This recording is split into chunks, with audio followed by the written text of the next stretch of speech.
Assalamualaikum warahmatullahi wabarakatuh.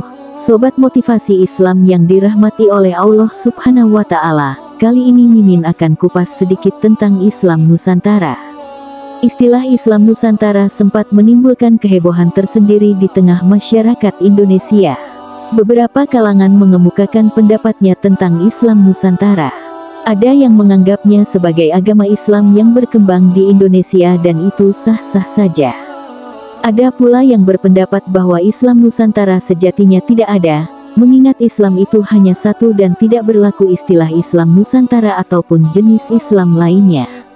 Beberapa pemikir Muslim mengemukakan gagasan mereka. Islam Nusantara ialah paham dan praktek keislaman di bumi Nusantara sebagai hasil dialektika antara teks syariat dengan realitas budaya setempat.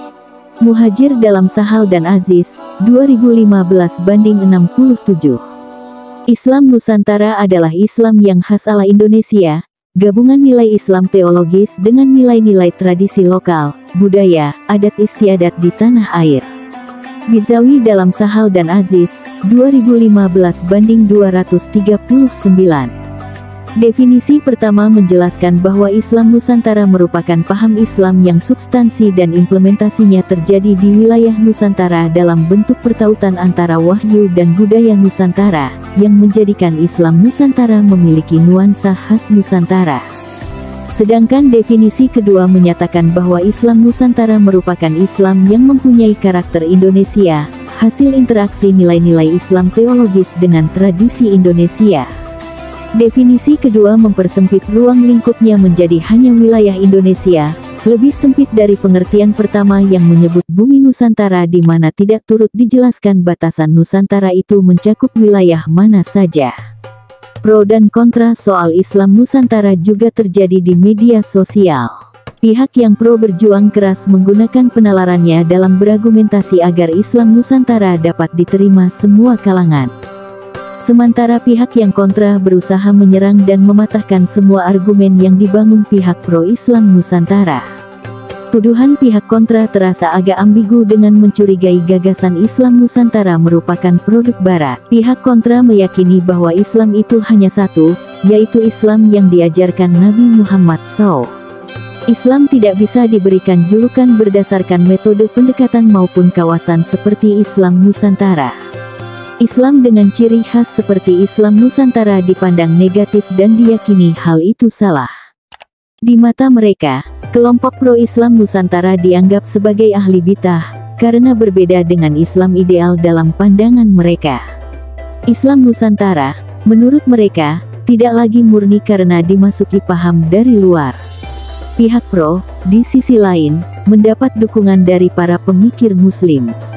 Dalam kesimpulan mereka, Islam memang satu namun ekspresinya beragam. Islam Nusantara menunjukkan ekspresi karakteristik Islam Indonesia yang khas dan tidak dimiliki Islam di belahan bumi lain. Ali 2006/10 menjelaskan bahwa Islam itu satu. Tetapi, ketika Islam telah membumi, pemahaman dan ekspresi umatnya sangat beragam. Fanani 2004/116 juga menyatakan bahwa fenomena keberagaman umat dewasa ini seperti pendulum yang sangat warna-warni. Islam tidak dipandang lagi secara tunggal melainkan majemuk. Syihab 1998/249 mensinyalir bahwa ada cendekiawan kontemporer memperkenalkan adanya versi Islam regional dan Islam universal.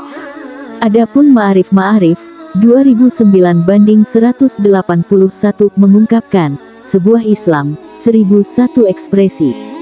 Wilayah Nusantara memiliki sejumlah keunikan yang berbeda dengan keunikan di negeri-negeri lain, mulai keunikan geografis, sosial politik dan tradisi peradaban. Ghazali dalam Sahal dan Aziz, 2015/115. Keunikan Nusantara membentuk wajah Islam Nusantara yang jauh berbeda dengan wajah Islam di Timur Tengah.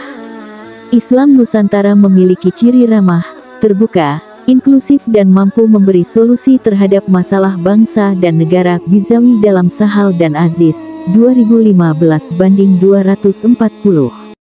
Menjadi wajar kiranya wajah Islam Nusantara memiliki karakteristik yang berbeda dengan wajah Islam di kawasan lainnya. Islam disebarkan di Indonesia secara damai, tanpa kekerasan, dan tanpa paksaan. Ulama pendakwah Islam, terutama Wali Songo, tidak mudah dalam mendakwahkan Islam di Indonesia. Dengan fakta bahwa mayoritas masyarakat memeluk Hindu dan Buddha serta masih berkuasanya beberapa kerajaan Hindu dan Buddha di Nusantara mengharuskan mereka berdakwah dengan beragam cara dan tidak monoton. Beberapa metode di antaranya adalah interaksi perdagangan, pendidikan, pernikahan, dan akulturasi budaya. Unsur-unsur akulturasi budaya, hemat kami, menjadi yang paling membekas sekaligus menantang. Ritual ala Hindu yang telah membudaya di masyarakat Nusantara dan berpotensi disebut syirik diperkaya dengan nilai-nilai keislaman. Peringatan 7 hari wafat dan 40 hari wafat diimbuhi kegiatan yasinan dan tahlilan serta doa bersama khusus untuk orang yang meninggal. Dakwah Islam oleh para ulama menyesuaikan kondisi dan situasi di Nusantara saat itu. Jika boleh berandai, Islam tidak akan pernah hidup di Nusantara seperti sekarang ini jika saat itu Islam didakwahkan disebarkan dengan paksaan dan kekerasan. Pendakwah Islam di Nusantara khususnya Wali Songo sangat paham kondisi masyarakat Nusantara saat itu, sehingga mereka menyebarkan Islam melakukan pendekatan-pendekatan yang dapat diterima oleh masyarakat. Budaya asli masyarakat Nusantara tidak serta-merta ditolak,